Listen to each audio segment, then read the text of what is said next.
et appelle les habitants de l'Est du pays à évacuer immédiatement. Il leur est même demandé de partir tout de suite sous peine de risquer la mort. William Molinier, vous êtes l'envoyé spécial d'Europe 1 à Kiev. Ça veut dire qu'il faut s'attendre à une accélération de l'offensive russe dans le Donbass.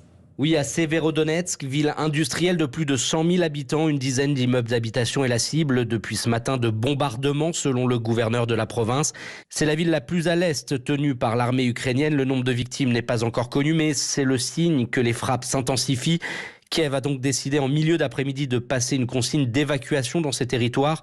Le gouvernement ukrainien estime que ce sont les derniers jours, peut-être même les dernières heures pour quitter cette région en relative sécurité.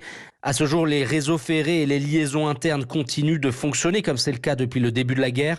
Lundi, un convoi de l'ONU composé de 8 camions a distribué des rations alimentaires et des couvertures pour 17 000 personnes ainsi que des générateurs électriques pour les hôpitaux.